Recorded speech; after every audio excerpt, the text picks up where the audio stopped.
Lost Soul has been one of the most talked about action RPGs of the last decade. Born as a one-man project, hyped through countless trailers, and it's finally here after almost 10 years of anticipation. And I'll be blunt with you guys, this game left me really conflicted in ways few others really have. On one hand, the combat is stylish, fast, and genuinely fun.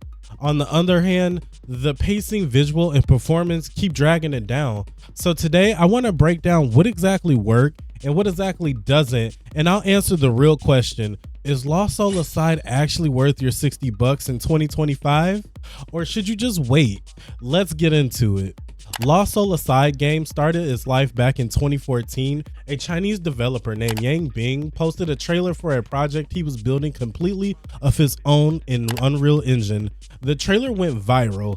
It looked like a mashup of Devil May Cry stylish combos and Final Fantasy 15 flashy spectacle, and it didn't just catch players' attention, it caught Sony's attention. PlayStation stepped in through China Hero Project. That's an initiative designed to bring promising Chinese developers into PlayStation's ecosystem. Sony gave Yang Bing financial backing and helped him form a real studio, UltiZero Games. The dream was clear. Take this one-man demo and turn it into a full-blown action RPG worthy of the PlayStation brand. And now, nearly a decade later, we have a finished product in our hand. Lost Soul Aside has finally launched on PlayStation 5 and PC. The trailers promised a high-octane combat, cinematic flair, and a story with political intrigue. So was it worth the wait? That's where things get a little messy for me. Even if fear grips me, I must push forward on this path. When you look at the early reviews and the player scores, the reception is very mixed. On Metacritic, the game sits in low 60s. On Steam, the user reviews hover around mid as well. Players are divided heavily, and honestly, I understand why. Because this game has moments where it feels incredible, and then in the very next moment, it stumbles with awkward writing, flat environments, or frame rate drops. It's a game of highs and lows. It's a game that shows its potential, but also its rough edges. And the first thing people are talking about is the price of the game. Lost Soul Aside launched at $60. That's a full AAA price tag right there. And when people pay that price, there's expectation there. A certain level of polish, a certain level of consistency. This game doesn't always reach those standards. And honestly, if it had launched at maybe $40 or $30, I think the conversation around it would be a lot different. I see great power within you. But let's not get stuck on just the price. Let's talk about the actual game itself. The story begins in a world reshaped by war. An emperor rose to power after devastating conflicts, leaving cities destroyed and humanity scattered. Our protagonist, Kaiser, is one of the survivors. He's a skilled fighter, a member of the resistant group called Glimmer. The opening set the stage for a tale about rebellion, oppression, and the misuse of power. It hits at an empire that might be exploiting supernatural forces to control its people. It feels super political, is very layered, and it feels like the story is going to be bigger than just fight monsters. But almost immediately, the focus shifts. Strange being called the Voirax invade. They swarm the world, causing chaos and stealing human souls. Kaiser's sister becomes one of those victims, and her soul was taken. And that's where the true story begins. Kaiser is forced into an uneasy alliance with Arena, a sentient void with shape-shifting powers. Together, they set out to track down the souls, stop the Voidrax, and ultimately confront the Empire itself. On paper, that sounds very promising, but in practice, the pacing stumbled heavily.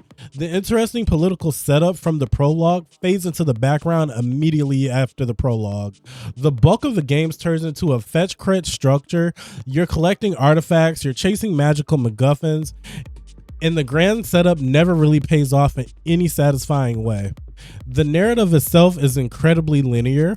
There's no real side quests, there's no optional storylines to give the world more depth. You're just pushed from one battle to the next with little room to breathe.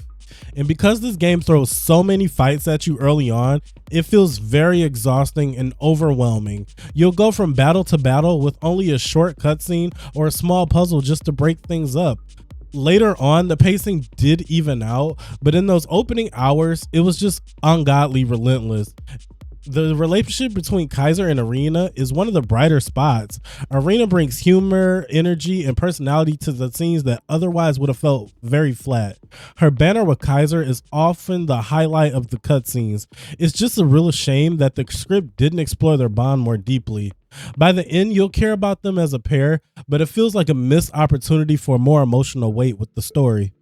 But let's be honest here. Most of us came to Lost Soul Aside for one thing and one thing only, and that's the combat. And this is where the game truly shines the brightest. Combat is flashy, responsive, and stylish. It's the reason to play the game. You got your basic light and heavy attacks. You got a dodge roll that feels snappy and responsive. You got a parry system that rewards timing with big counter attacks. And you got an Arena's ability which act like super moves that you can slot and rotate at your will. You can equip 3 Arena abilities at a time. Each one adds a different flavor to your combos. Some are big crowd control bursts, some are heavy single target punishers, and some are defensive, letting you create a space or recover. The coolest part is how you seamlessly can weave these moves together. You can launch with a light string, cancel into a heavy finisher, dodge, parry, and then unleash an Arena ability for a flashy combo ender. It looks super cool and it feels great to accomplish, and it didn't really get old. The weapon system adds even more depth. You start with the sword, but soon you unlock a greatsword or a poleblade. Each weapon feels distinct. The sword is your all-rounder, is very balanced and reliable. The greatsword is slow and heavy but punishing. It staggers enemies and deals big chunk of damage. The poleblade is your fast and wide-reaching weapon, perfect for controlling groups and enemies. And the best part, you can switch between them instantly, even mid-combo. That means you can launch with the sword, juggle with the pole blade, and then finish with your great sword smash. It's very fluid, it was flexible, and it was a great fun to pull off. You can also customize each weapon with accessories. These add on tweaks like things like dodge distance, cooldown times, and bonus damage. And since you place them directly on this weapon, it even changes how your gear looks, which I personally love.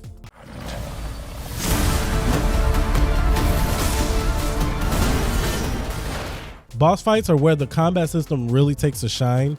You'll face duels against enemies who mirror your skills. You'll battle massive beasts where you have to carefully chip away at weak points. And when these fights land, they're fantastic.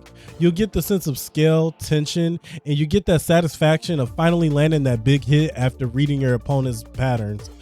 But, and this is the important part, not every encounter feels like that.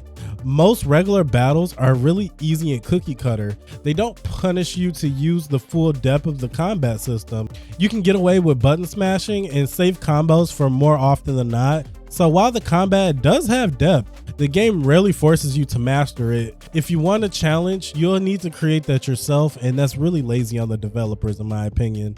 The game progression is very simple but satisfying.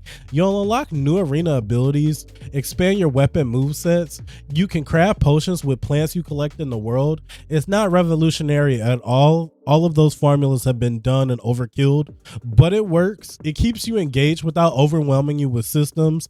The real appeal is the combat itself, not the RPG layer on top of it. Now let's talk about presentation, because this is where Lost Soul Aside feels the most uneven. The art direction is strong. It can have bright colors, unique designs. Some areas look fan-freaking-tastic, but the actual fidelity is inconsistent. One scene looks like it's next gen, the next scene looks like it was built for the PlayStation 3. Textures were flat, lighting can be bland as heck, animations were super stiff, and it's super jarring once you experience it. You'll go from an incredible boss intro to a dull hallway in the span of minutes. It's almost like 2 different studios worked on this game. The audio is the same story, unfortunately. The soundtrack can be epic at times. The orchestral score during boss fights is great and it adds feel to the game, but the sound effects often felt weak. The sword hits don't have weight.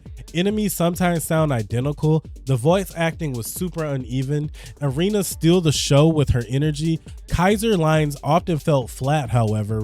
And some of the side characters sound like they're reading lines off a script in one take, something we kind of know about. Music cuts off suddenly instead of fading naturally. It feels super unfinished and unpolished sometimes. The developers really should have caught some of those moments. Performance is another sore spot. On PlayStation 5, the quality mode struggles heavily. Frame pacing is inconsistent, combat can feel sluggish. Performance mode was a little better, mostly stable, but even then you'll see dips during autosaves or big effects. On PC, it can be hit or miss depending on your hardware. Some player reports smooth experiences, other reports crashes and frame rate drops as well. The studio has already released some patches to improve the stability, so that's great news and more are promised to come. But at launch, the performance isn't where it should be for a $60 release at all.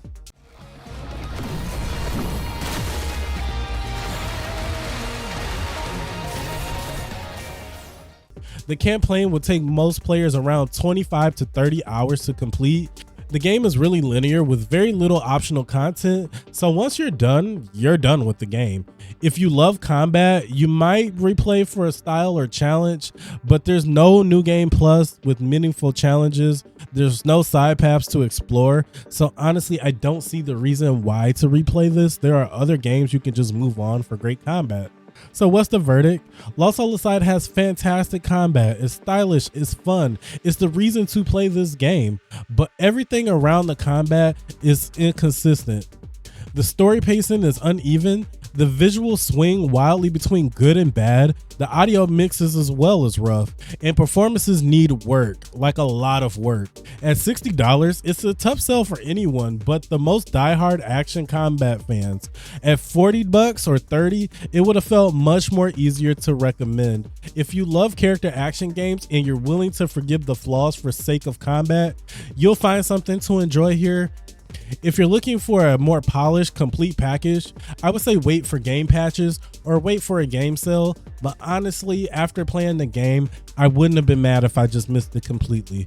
So that's my full review of Lost Soul Aside. If you made it this far, thank you.